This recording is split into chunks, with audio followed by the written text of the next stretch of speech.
I'm sorry I can't be in Oxford with you tonight. I'm on my way to Leeds this afternoon and we'll be there this evening. The Oxford University Labour Club is a fantastic organisation. I should know I was the chair of it once. I think you do an amazing job, and I know in the last few years you've done an amazing job in mobilising students, including for Andrew Smith, and that fantastic result at the election, so I want to thank you for it.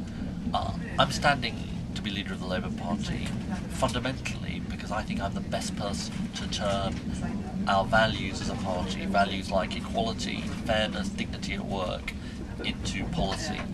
I did it as the Climate Change Secretary on our coal policy, which I changed, on how we could have a low-carbon transition for Britain, which was fair, which created jobs for people, and tackled climate change properly. And you saw it, I hope, at Copenhagen, where I fought for developing countries and fought for a fair and equitable solution around the world. And now I want to turn it into values, these values into policy as leader of the party. Today I'm giving a speech in Leeds about how we can tackle the gap between rich and poor. So I've launched a campaign on the living wage, which I hope party members will sign up to, not just a minimum wage, but a higher living wage to take people out of poverty. And I'm also calling today for a high pay commission, for the government to extend the public sector pay commissions that they've done to the private sector, because we know there are differentials in the private sector of 50, 80, 100 times, which are completely unjustified, and the market is not a sufficient justification in my view. So that's the kind of leader I want to be.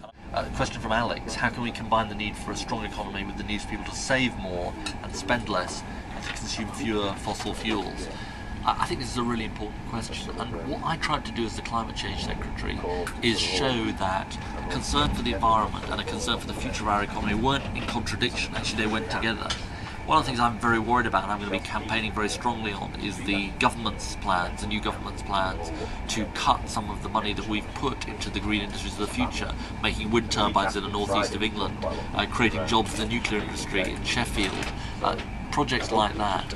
And I think we can, if we put the green industries at the centre of the future vision of the economy, make that happen and combine concern for the environment with our economic future. I'm interested in what happens to the banks in the future, whether they can play more of a role, the banks that are currently in public hands, whether they can play more of a role as green banks for the future, and that's something I'll be talking about in this campaign. In terms of the other questions, Arnold asks, most of the leadership candidates have mentioned immigration as an area where we made mistakes. By the time of the last election, was our policy itself wrong, or was it just a failure of communication? Arnold, my answer to that is that there was a lot of concern about immigration, we should talk about it, but the truth is that most of the issues were actually to do with the causes. The underlying causes were about issues around how much people were paid and whether we were doing enough to protect people's living standards in the labour market. So for example, with the minimum wage, with something called the Agency Workers Directive, which was preventing the exploitation of agency workers, we should have done more in that area. Concerns around housing, where we were too late on social housing and building more houses. So we should talk about immigration, but the primary solution to the concerns people raise are on those underlying issues. So I don't think it was about a failure to communicate, I think it was about a failure to deal with those underlying issues that we need to address. Rory from LMH asks, what sort of opposition would the Labour Party present under your leadership to a government composed of two parties who have both claimed to be more progressive than Labour, and how do we reclaim the progressive mantle? Rory, my answer to you on that is that on some civil liberties issues, I'm going to come to a question on civil liberties, I think that we weren't serious enough about understanding that the state can be overbearing, and that whenever there is an extension of state power, you should very, very carefully think about whether it's justified. So that's important, and one of the ways we claim the mantle is by showing we get it on those issues. But the other thing that we've got to do is we've got to point out that these liberals are economic liberals. In other words, they believe in cutting back on the size of the state as a principle.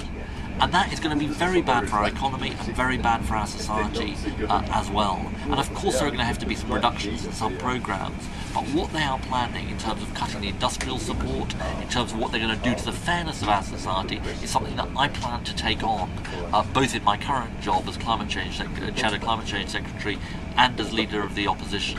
So there's a big difference with us. I think the other thing I'll say is that I believe I can inspire ex-Liberal Democrat voters to come back to us with a vision of a just economy, a fairer society, and a sustainable way of life in terms of the environment, and that's what I'll be standing for at this election.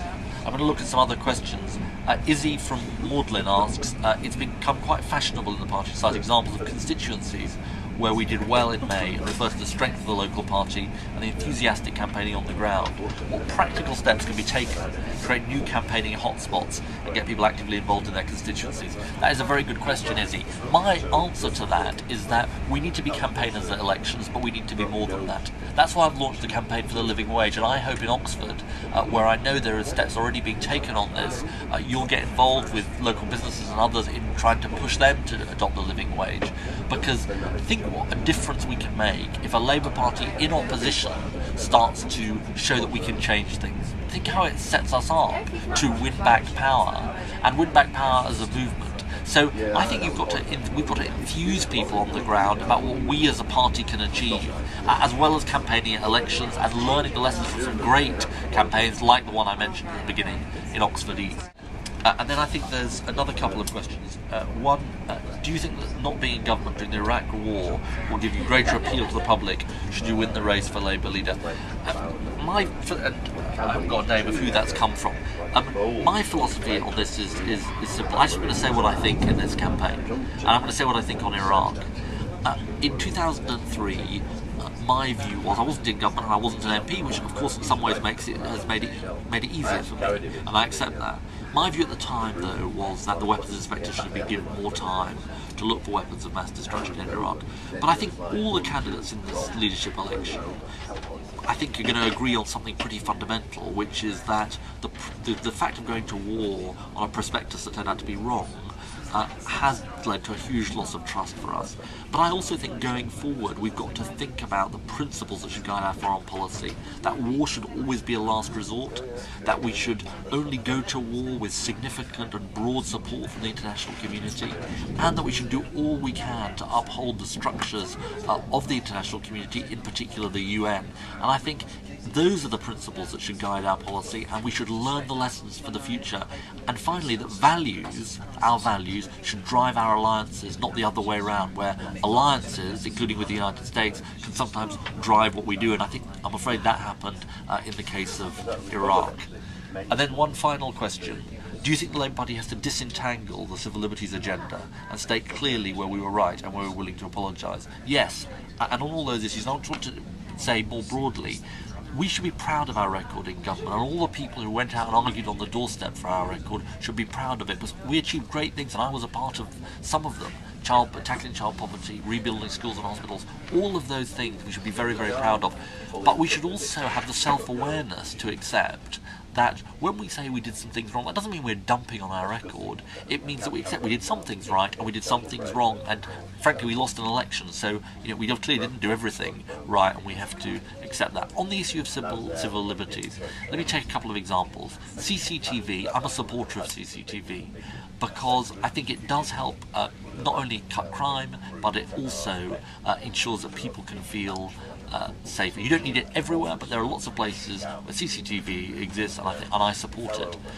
ID cards, however, is where I take a different view, because I think that the compelling case was never made for ID cards, either for compulsory ID cards, frankly, or voluntary ID cards.